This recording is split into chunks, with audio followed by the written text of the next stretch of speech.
Olha, quando você trabalha em logística, tem um momento que aparece com frequência nas operações menores. Você olha para o layout do seu picking, vê aquela máquina parada, aquele corredor sem movimento, e pensa, falta espaço.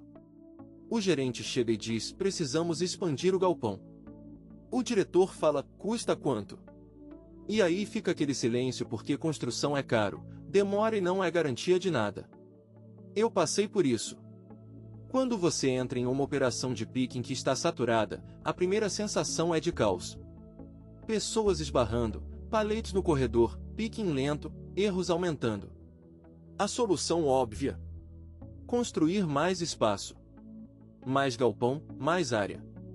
Só que tem um detalhe, isso custa muito dinheiro. Eu comecei a questionar isso. Será que o problema era realmente falta de espaço absoluto, ou era a forma como estávamos usando o espaço que já tínhamos? Decidi fazer um benchmarking. Fui visitar operações que funcionavam bem. Comecei com atacadistas. Açaí, Atacadal. Você sabe como é, esses gigantes movem volume absurdo com operações que parecem estar sempre no limite, mas funcionam. O que eu queria saber era simples: como eles conseguem mover tanto sem ocupar tanto espaço? Comecei a observar. Fui para o chão da operação, ficava vendo o fluxo de picking, anotando como os operadores se movimentavam, aonde eles puxavam os itens, quais eram os gargalos de tempo. E tem uma coisa que você vê rápido em operações grandes: eles usam muito mais o primeiro nível dos hacks. Não era uma coisa secreta. Era simples. Mas fiz a pergunta certa. Por quê? A resposta é óbvia quando você pensa: picking no primeiro nível é picking rápido. Sem abaixar demais, sem estender os braços lá para cima. É ergonômico, é rápido, é eficiente. Menos tempo em movimento, mais tempo em picking real. Mas eu queria ter certeza. Fui também visitar uma montadora. Jaguar Land Rover. Queria ver como eles pensavam sobre espaço em ambientes muito mais complexos, onde cada milímetro conta para a qualidade da montagem. E adivinhem? A lógica era a mesma. Quanto mais você utiliza os níveis de fácil acesso, melhor sua eficiência. Eu comecei a formular uma hipótese. E se o problema não fosse quantidade de espaço, mas a forma como estávamos organizando o uso do espaço que tínhamos? E se colocássemos mais produtos no primeiro nível dos racks para picking, a gente conseguisse lidar com mais volume sem ocupar mais espaço físico? Você não vai fazer isso em escala cheia só porque teve uma ideia. Isso é amadorismo. Então montei um piloto. Escolhi uma pequena área de picking. Reorganizei aquela seção para maximizar o uso do primeiro nível. Mantive tudo mais: equipe, processos, horários. Mudei só a distribuição física dos produtos. E comecei a medir.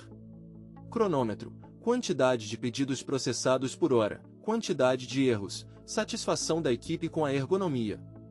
Os números apareceram rápido. O impacto no picking foi imediato. Menos tempo em movimento de busca, menos cansaço físico, menos erros. A produtividade do picking subiu. E aqui está o ponto crítico: quando você melhora o picking, você melhora tudo que vem depois.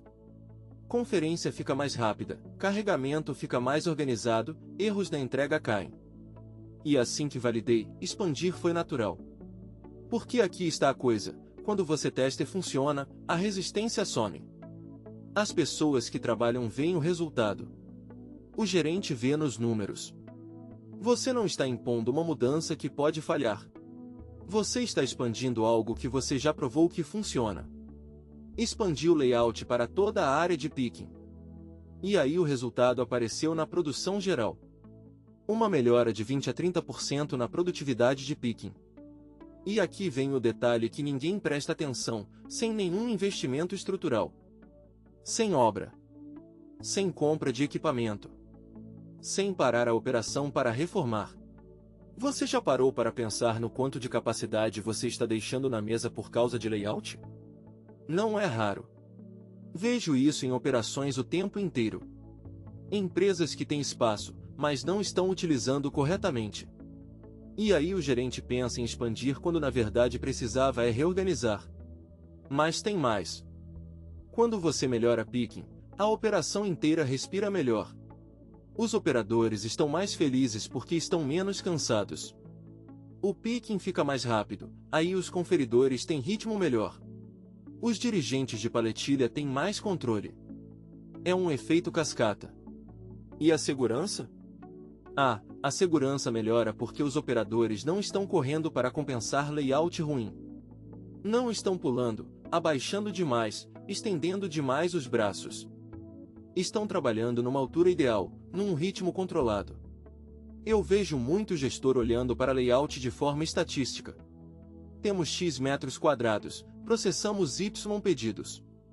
Mas layout não é só espaço, é fluxo. É movimento. É como você usa cada centímetro que tem. Quando você entende isso, abre um leque de possibilidades. Porque aí você começa a questionar cada decisão de layout. Por que esse produto está nesse nível e não naquele? Por que esse corredor é tão largo? Por que esse ponto de conferência está tão longe? São perguntas simples, mas a maioria não faz. Uma coisa que eu aprendi é que benchmarking não é só ir lá e pedir relatório. É ir lá e observar. Ficar um tempo na operação. Ver como as coisas funcionam de verdade, não só como estão documentadas. Porque no papel tudo é perfeito. Mas quando você vai lá, você vê as pessoas e vê como elas fazem contorno ao problema. Os atacadistas que visitei? Eles têm sistemas sofisticados, mas a base é essa: otimizar cada movimento. Reduzir distância de picking. Aumentar densidade de produtos nos pontos de mais fácil acesso. É low-tech e high-impact. E a montadora? Pior, era ainda mais rigorosa. Porque erro em montagem é mais caro que erro em picking. Então eles tinham zero tolerância para ineficiência. Tudo quanto a estação era pensado para mover a pessoa o mínimo possível. Eu trouxe isso para a minha realidade. A minha operação de picking não é montadora, mas também não podia ignorar esses princípios. O que ninguém fala é como isso muda a cabeça da equipe.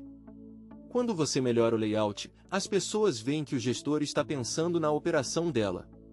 Você não está só cortando custo. Você está tornando o trabalho mais fácil. Menos erros, menos cansaço, menos pressão. Isso mantém pessoas boas na operação. E financeiramente? Ganha em duas frentes. Você aumenta a produtividade, então por menos custo você processa mais volume. Ao mesmo tempo, reduz custo de erro, que é sempre invisível. Quantas devoluções você deixa de ter por melhorar picking? Mas o meu ponto aqui é esse: se você está pensando em expandir sua operação, antes de pedir orçamento de obra, faça a lição de casa no layout que você já tem. Porque tem muito espaço sendo desperdiçado por causa de organização ruim. Eu vejo consultores chegando com soluções prontas. Expandem o galpão e deixam o mesmo layout ruim. A pessoa está pagando muito por uma solução que resolve o sintoma, não a causa. Testando em pequena escala antes de expandir, você tem informação. Você sabe se funciona. Você sabe qual é o custo. Você sabe qual é o impacto. Aí você expande com segurança. E se não funcionar? Você aprendeu por pouco custo. Mas na maioria das vezes funciona porque você está seguindo princípios que já funcionam em lugares maiores e mais complexos. Se você tem um desafio parecido na sua operação, de espaço limitado ou produtividade de picking, eu converso sobre isso. Porque essa é uma oportunidade que a maioria erra.